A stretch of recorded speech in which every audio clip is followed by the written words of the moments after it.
2003년도에 완공된 그 인간 게놈 프로젝트에 의하면 사람의 염색체 수가 46개, 그리고 2만 5천 개의 세포가 이렇게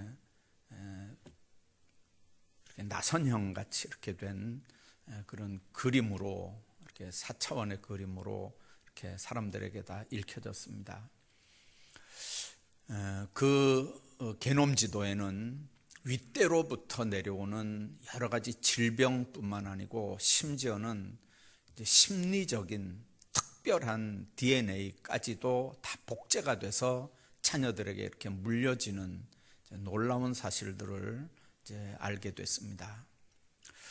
이런 심지어는 이런 내용들도 있습니다.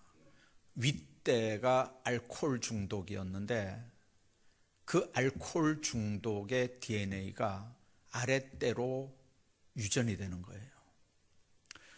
윗대의 우울증의 DNA가 아랫대로 유전이 되는 거예요. 윗대가 도박을 하고 이런 남봉꾼들의 DNA가 놀랍게도 이 자녀들에게 DNA로 복제가 돼서 유전이 된다고 하는 게 게놈 지도에 이렇게 다 밝혀져 있었습니다. 그 게놈 지도가 만들어지면서 사람들이 정말 앞으로 몇 년 후에 내가 어떤 병에 걸릴 거라고 하는 것까지 다 예측을 해서 이제 그걸 그 부분만 찝어내면 건강해지는 거잖아요. 이제 그렇게 의학이 이렇게 발달이 돼 가는데 그 중에 하나 놀라운 사건 하나가 발견이 됐습니다. 뭐냐면 인간의 모든 삶은 염기서열 변화가 없어도 유전이 가능하다는 거죠. 환경이 유전자를 변형시키더라는 거예요. 예를 들면 3대 위에 있던 뭔가가 DNA가 2대째 내려오고 나한테도 내려와야 되는데 어떤 과정을 통해서 3대에는 있었는데 이게 틀림없이 어떤 사람들은 다 아랫대로 내려오는데 어떤 사람은 보니까 그 DNA가 아랫대에 없더라는 거예요. 왜 이게 없는가 연구를 해봤더니 어떤 특별한 환경이 내려오던 DNA를 제거도 하고 어떤 환경이 없던 DNA를 만들어내기도 하더라는 거죠.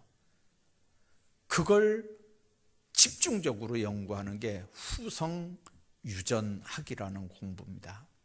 그 후성 유전학에 의하면 위에서 내려오는 게 다가 아니고 환경이 얼마든지 사람을 바꿀 수 있고 그 환경이 DNA도 바꿀 수 있고 환경이 얼마든지 염기서열 변화 없이도 유전이 가능하다는 거죠.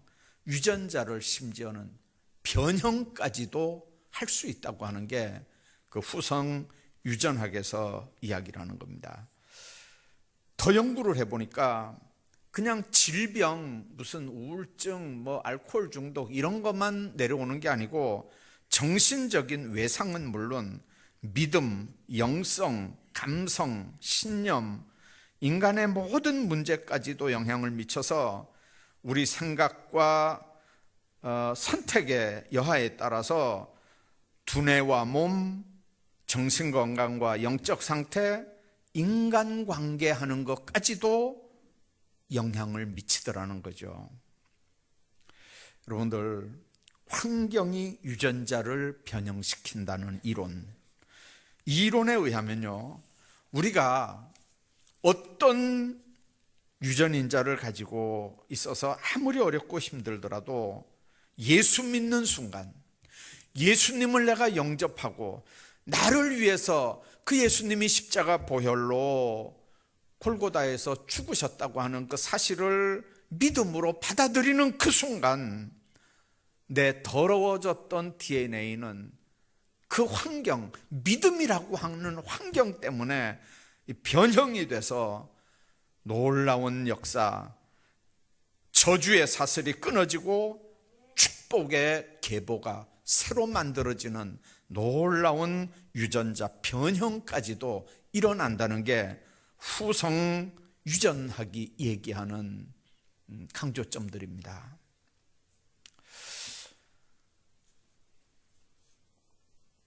맞는 것 같아요.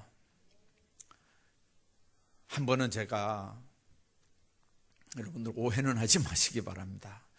한 번은 제가 텔레비전 이렇게 틀어놓으니까 무슨 노래가 나오냐면 막걸리 한 잔 이러는 노래가 나왔어요.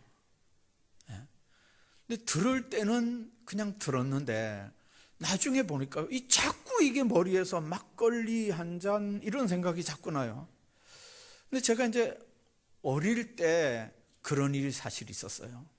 왜 그러냐면 이제 그때가 아마 중학교 한 1학년이나 초등학교 때나 뭐 하여튼간 초등학교 후반인 좀 됐던 것 같은데, 이제 주전자에 막걸리 심부름을 시키면 이 막걸리를 들고 이렇게 오는 과정에서 홀짝홀짝 이렇게 마셨던 것 같아요. 근데 집에 오면 이제 이 술 먹던 사람들은 알잖아요. 양이 이게 이제 조금이니까 내가 먹었다는 생각은 우리 아버지가 못하고 이 술집에서 조금 준 줄 알고요. 그 술집을 막 욕을 하는 거예요. 술 장사를 해서 돈을 많이 벌더니 이놈들이 이제는 술 양을 줄였다고 막 욕을 하는데 제가 속이 뜨끔뜨끔했던 그 기억이 있거든요. 초등학교 후반이었던 것 같은데. 근데 만일 내가 예수 안 믿었더라면 아까 얘기하는 이 후성 유전학 이거대로 우리 아버지 술 많이 드셨거든요. 나도 엉간한 술꾼은 안 됐겠나 싶어요. 안 그러고서야 아니 노래에 막걸리 한 잔 그 소리가 왜 뺑뺑 도는지 제가 깜짝깜짝 놀랐어요. 아마 막걸리 장사 잘 됐을 것 같아요 이번에요. 여러분들, 성경에는 축복의 법칙들이 많이 기록이 되어 있습니다. 하나님은 분명히 심는 대로 거둔다고 말씀하거든요. 농사 지을 때 그냥 무조건 땀만 흘려서 되는 거 아니잖아요. 씨 뿌리라고 할 때 씨 뿌려야 되고, 어떻게 거름을 줘야 되고, 어떻게 약을 쳐줘야 되고, 관리를 해야 되는 것처럼 우리 인생도 축복의 법칙대로 잘 심고 잘 가꿔야 심은 대로 뿌린 대로 거둘 수 있는 거거든요. 베드로는 성도들을 일컬어서 왕같은 제사장이라고 했고요. 루터는 그 말씀을 근거로 해서 만인제사장설을 주장을 합니다. 오늘날 우리가 다 예수 믿는 사람들이잖아요. 예수 이름으로 누구든지 하나님 앞에 직접 나아갈 수 있는 제사장들이라는 거예요. 그냥 목사나 신부를 안 통해도 예수 이름이면 하나님과 독대할 수 있는 이 특권이 바로 예수 믿는 사람들의 특권이고, 이게 바로 만인제사장 시대에 우리가 해야 되는 사명이기도 한 거거든요. 우리는 특권만 생각하지 이 사명은 사실 생각 안 하잖아요. 제사장은 중보자입니다. 하나님 앞에 백성들의 모든 문제를 끌어안고 간구해 주는 자가 제사장이고요. 하나님 쪽에서는 그 축복을 백성들에게 전달하는 사람이 제사장이거든요. 만인제사장, 제사장, 아론의 후손만 제사장이 아니고 우리 모두가 다 제사장이라는 말은 예수 이름으로 누구든지 하나님 앞에 나아갈 수 있는, 특히 모든 믿지 않는 사람들이나 믿음 약한 사람들의 문제를 끌어안고 중보자로 하나님 앞에 나아가는 제사장 역할을 해야 된다는 게 만인제사장이 얘기하는 핵심 중에 하나거든요. 여러분들, 오늘 본문이 그렇게 말씀합니다. 이 말씀은 고린도후서 13장 13절에서 지금 우리가 하는, 목사들이 하는 축도의 원형이기도 합니다. 아론과 그 아들 제사장들에게 하나님께서 이스라엘을 축복하라고 하라는 거예요. 제사장들이 명령에 순종해서 이스라엘 백성들을 축복하면 하나님은 그 제사장들이 축복할 때 축복한 대로 이스라엘 자손들에게 복을 주겠다는 거죠. 제사장들이 이스라엘에게 무슨 복을 빌라고 합니까? 하나님이 제사장들에게 복을 빌면 내가 그대로 갚겠다고, 그들에게 복을 주겠다고 하시는데 제사장들이 하나님 앞에 무슨 복을 빌라는 겁니까? 오늘 24절에 그랬습니다. 여호와는 네게 복을 주시고 너를 지키시기를 원하며. 하나님은 선택한 백성들을 지키시는 그런 복을 우리에게 주시고 싶어 합니다. 중동 지역의 그 삭막한 환경, 무서운 전쟁, 비참한 가난, 그리고 어려운 질병들, 악한 마귀의 교활한 역사 모두에서 지키시는 하나님인 걸 우리가 믿습니다. 시편 91편 9절에 보면 네가 말하기를 여호와는 나의 피난처라 하고 지존자를 나의 거처로 삼았으므로 화가 네게 미치지 못하며 재앙이 네 장막에 오지 못하리니 그가 너를 위하여 그의 천사들을 명령하사 내 모든 길에서 너를 지키게 하심이라. 그렇게 말씀합니다. 지키시는 하나님입니다. 다윗이 위태로운 환경에서 누군가의 도움이 절실했습니다. 보통 그런 상황이 되면 눈으로 볼 수 있는 뭔가를 의지합니다. 사람도 의지하고 돈도 의지하고 주변에 더 강력한 나라들 도움을 구합니다. 그런데 다윗은 그렇게 하지 않았습니다. 하나님께 피했고 하나님께 도움을 구했습니다. 그리고 고백했습니다. 하나님이 내 피난처라고, 하나님이 내 요새라고. 여러분들, 자기 삶 속에서 경험해 보니까 다윗은 자기 경험을 통해서 고백하는 거예요. 하나님만큼 안전한 피난처가 없더라는 거죠. 하나님만큼 안전한 요새가 없더라는 거예요. 여러분도 들어본 적이 있을 겁니다만 프랑스 근위대 콜드 스트링 대위에 관한 얘기입니다. 아버지가 돌아가실 때 이렇게 조그만 손바닥만한 성경을 하나 줬는데 이 아들이 이제 이렇게 근위되니까 늘 이걸 주머니에다 넣고 이렇게 복무를 했습니다. 전쟁도 그런 복장으로 이렇게 참석했고요. 근데 전쟁터에서 적탄에 가슴을 맞았습니다. 딱 맞는 순간에 본인이 느끼는 거죠. 피가 줄줄 흐르고 이제 나 죽었다 하고 까무러쳤는데 나중에 이렇게 눈을 떠보니까 자기가 살아있는 거예요. 그래 발가락을 이렇게 꼬물꼬물 해보니까 발가락이 꼬물꼬물해지는 거예요. 손가락이 꼬물꼬물해지는 거예요. 그 순간 내가 살았네 하고 피 흘린 그 자리를 이렇게 더듬어 보니까 이 가슴에 품었던 이 성경책이 만져집니다. 이 열고 그 성경책을 이렇게 보니까 총알이 그 성경책을 뚫고 들어가다가 한 중간쯤에서 딱 멈췄어요. 여러분들 신구약 성경의 딱 중간이 어딘지 아세요? 시편입니다. 그래서 나중에 이 스트링 대위가 이 성경책을 딱 열고 보니까 시편 91편 말씀이에요. 어디냐면요, 지존자의 은밀한 곳에 거하는 자는 전능자의 그늘 아래 거하리로다. 내가 여호와를 가리켜 말하기를 저는 나의 피난처시요 나의 요새요 나의 의뢰하는 하나님이라 하리니 이는 저가 너를 새 사냥꾼의 올무에서와 극한 전염병에서 건지실 것이미로다 하는 그 말씀, 거기에까지 총알이 들어왔다라는 거죠. 그분은 우리를 지키시는 하나님인 줄로 믿습니다. 여러분들 요즘에 코로나 때문에 비행기 많이 못 타지만 얼마 전에까지 국제선 많이 비행기 탔죠. 저도 이렇게 비행기 탈 때마다 느끼는 게 뭐였냐면 앞에 이제 모니터가 이렇게 보이면 이제 밖에 온도가 이렇게 그 그림에 나와요, 모니터에. 근데 밖에 온도가 50도, 60도 영하. 비행기 밖에 50도, 60도예요. 지상에서 한 8,000m 상공이거든요. 그 고공비행을 하는데 비행기 밖에 50도 60도 영하, 산소 없고, 근데 여러분들 비행기 안에는 영상 25도잖아요. 산소 얼마든지 있잖아요.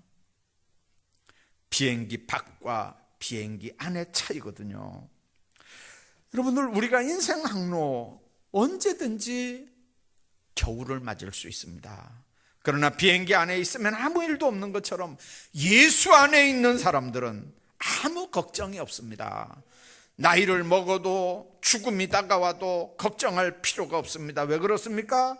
우리 주님께서 예수 안에 있는 사람들 천국 갈 때까지 때를 따라 돕는 은혜 가운데 보호하시고 지켜주시기 때문인 줄로 믿습니다.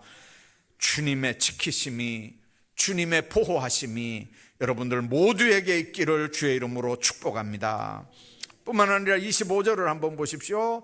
여호와는 그의 얼굴을 내게 비추사 은혜 베푸시기를 원하며. 은혜라고 하는 말이 영어로는 카리스지만 히브리어로는 하난이라고 하는 단어입니다. 긍휼이라고 하는 단어예요. 긍휼이 여긴다는 의미입니다. 은혜라고 하는 건 죄로 인해 죽을 수밖에 없는 인간에게 조건 없이 베푸시는 하나님의 한량없는 자비거든요. 이 자비, 이 긍휼은 불변의 사랑입니다. 하나님의 인자하심입니다. 그걸 뜻하는 헤세드라고 하는 단어가 이 하난이라고 하는 단어 밑바닥에 깔려 있습니다. 오늘 본문에 있는 말씀 보면 여호와는 그의 얼굴을 내게 비추사 은혜 베푸시기를 원하며, 하나님의 얼굴을 우리에게 비춰야 하나님 안에서 우리가 살아갈 수 있는 줄로 믿습니다. 누가복음 15장에 보면 아버지를 거역하고 집을 나가 재산을 탕진한 탕자 비유, 여러분들 기억하시죠? 그 탕자라도 늘 돌아오기만 기다리는 아버지의 긍휼하심, 드디어 거지 모양을 하고 만신창이가 돼서 나타난 아들이지만 멀리서 한눈에 알아보고 측은하게 여기고 달려가서 목을 안고 입을 맞추는 그 아버지의 마음, 그게 바로 긍휼, 그게 바로 은혜거든요. 따집니까? 왜 나갔느냐, 왜 다 돈 탕진했냐, 안 따지거든요. 그냥 불쌍하니까 그냥 끌어안고 입을 맞추는 거예요. 하나님은 우리가 타락해도 회개하고 돌아오기만 하면 우리에게 다가와서 은혜를 베푸시는 하나님인 걸 믿습니다. 그러므로 아무런 조건 없이 죄인을 용서하고 구원하고 영생을 주시는 하나님의 초월한 사랑을 믿어야 되고, 하나님께서 나에게 축복해 주시기를 바라는 믿음을 가져야 되는 줄로 믿습니다. 어떤 사람들은 교회에서 축복을 말하는 걸 굉장히 불편하게 이야기합니다. 기복신앙이라고 하는 단어까지 써가면서요. 복을 바라며 예수 믿는 게 진짜 믿음일 수 있겠느냐, 그렇게 묻는 사람들도 있습니다. 물론 우리는 하나님의 축복을 받을 자격을 갖춘 사람들은 아닙니다. 축복은 물론이고 죄사함도 마찬가지입니다. 구원의 문제를 다룬다고 해도 우리가 구원의 은혜를 받을 수 있는, 죄사함의 은혜를 받을 수 있는 자격이 있는 사람들입니까? 우리 모두는 하나님 앞에 그런 은혜를 누릴 수 있는 조건이나 자격을 갖춘 게 없습니다. 그러나 하나님의 그 축복과 은혜는 자격을 통해서 얻는 게 아니고 오직 우리를 향한 하나님의 사랑을 근거로 누릴 수 있는 거잖아요. 하나님이 세상을 이처럼 사랑하사 독생자를 주셨다고 하는 그 하나님의 말씀을 믿음으로 받아들이면, 그 하나님이 우리 인간들을 너무나 사랑하시기 때문에 각자 개인의 환경이나 여건 상관없이 하나님의 축복과 은혜를 부어주신다는 걸 우리가 믿음으로 받아들이는 거지 않습니까? 그래서 하나님의 축복을 구하면서 동시에 다른 면으로는 내가 무슨 염치로 하나님 앞에 축복 달라고 기도하나 라고 생각하면 그거는 겸손한 마음으로 자신을 낮추는 게 아니고요, 오히려 나를 향한 하나님의 전적인 사랑을 믿지 못하는 불신앙의 모습이 될 수도 있다는 걸 우리가 알아야 합니다. 어떤 사람이 물지개를 이렇게 지고 물을 날랐습니다. 한쪽에는 양쪽 다 이렇게 물통을 하나씩 이렇게 둘러매고 이제 가는데, 이 한쪽은 금이 간 물통입니다. 출발할 때는 두 물통 다 가득씩 담아가지고 짊어지고 가는데, 집에 가서 보면 이 그릇에 금이 간 물통은 항상 이렇게 한 반 정도밖에 안 남는 거예요. 중간에 오면서 금이 갔으니까 줄줄 이렇게 다 세고 집에 도착하는 거예요. 그 물통이 주인한테 그랬대요. 주인님, 너무 죄송해요. 한 통 들고 오다가 반을 중간에 흘리고 집에는 반 통밖에 안 오니까 저를 버리고 깨끗한 새 물통을 쓰시지요. 그랬더니 주인이 그러더래요. 나도 알아. 네가 금이 가고 네가 깨진 거 나도 알아. 그런데 우리가 왔던 길을 한번 돌아봐라. 하나도 물 안 흘린 깨끗한 그 물통이 있었던 그 길은 삭막한 땅이지 않느냐. 네가 오면서 솔솔솔솔 물 뿌리고 온 저쪽을 한번 봐라. 온갖 풀이 다 나 있고 온갖 그 풀꽃이 다 돋아 있고 얼마나 이게 아름답냐. 내가 다 알면서도 그걸 보면서 너를 계속 쓰는 거란다. 그렇게 하더라는 거죠. 여러분들, 많은 사람들이 너무 완벽함을 추구합니다. 자신의 허점, 자신이 금이 간 부분에 대해서 너무 수치스럽게 생각을 합니다. 어떤 때는 자신을 가치 없는 존재로 여겨서 스스로 낙심하고 좌절할 때도 있습니다. 그러나 오히려 세상이 삭막하게 되는 건 금이 간 인생들 뿐만이 아니라 너무 완벽한 사람들 때문에 세상이 너무 삭막하지 않을까요? 좀 금이 가면 어떻습니까? 좀 부족하면 어떻습니까? 좀 틈이 있으면 어떻습니까?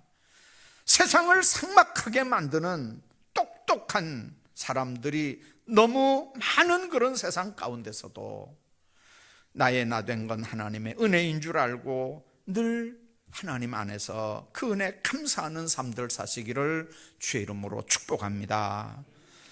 뿐만 아니라 26절 한번 보십시오. 여호와는 그 얼굴을 내게로 향하여 드사 평강 주시기를 원하노라. 여러분들이 히브리 말로 평강은 샬롬이라는 거 아시죠? 하나님과의 관계가 기초될 때 얻을 수 있는 게 평강입니다. 전쟁이 없는 상태의 평안이 아니라 심지어는 전쟁 속에서도 주님이 주시는 적극적인 평강이 샬롬입니다. 세상에 평강 싫어하는 사람이 어디 있겠습니까?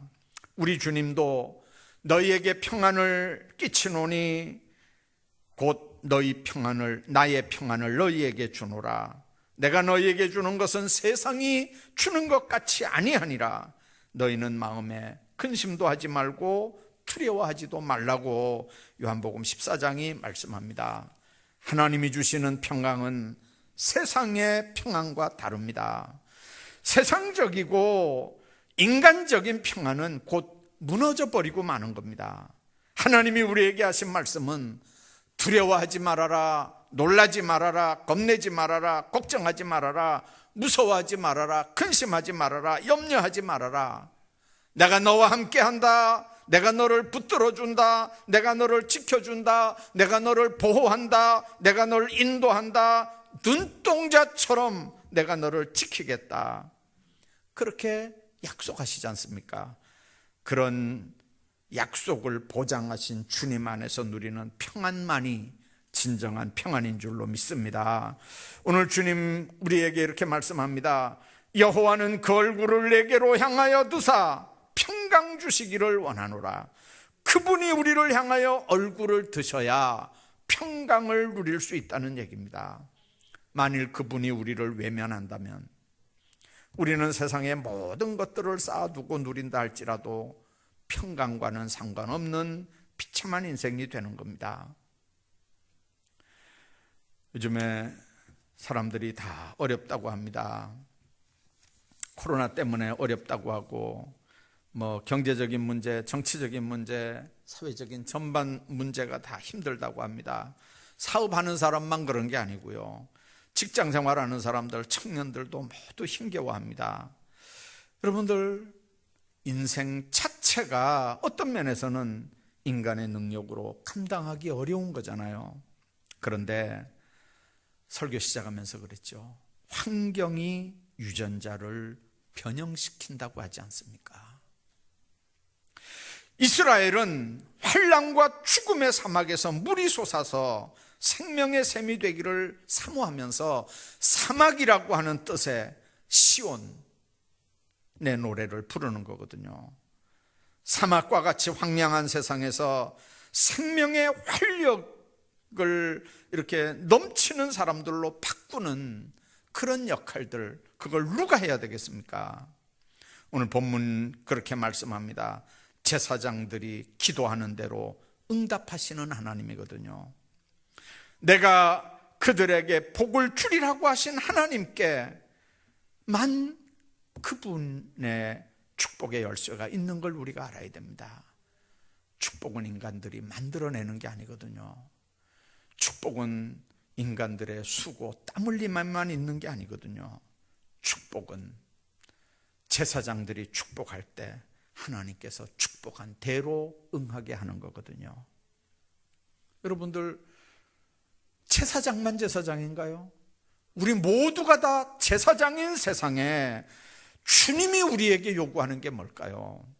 축복은 인간의 계산, 세상적인 계산법대로 되는 게 아닌 걸 우리가 아는데, 그렇다면 하나님의 말씀대로 되는 거라는데, 제사장 된 우리가 받은 은혜와 평강을 감사하면서 오늘도 다른 사람들을 위해서 축복하면, 축복하는 그 기도 들으시고 그 축복을 들으시고 하나님이 그들에게 축복하신다고 하는 걸 우리가 믿는다면, 오늘 우리가 축복하지 않고 입 다물고 있으면 안 되지 않습니까? 복의 근원, 축복의 통로로 살아가시기를 바랍니다. 입을 열고 제사장의 사명들을 감당하시기를 바랍니다. 주님께서 나를 위해 십자가에 못 박혀 죽으시고 주님께서 내 인생을 바꾸셨습니다. 믿음의 환경이 여러분들의 인생의 유전자들을 변형시킬 수 있기를 바랍니다. 하나님께서는 우리가 축복하는 소리를 듣고 넘치는 복을 주실 줄로 믿습니다. 주님 안에서 그런 복된 삶이 여러분들 모두에게 있기를 주의 이름으로 축원합니다.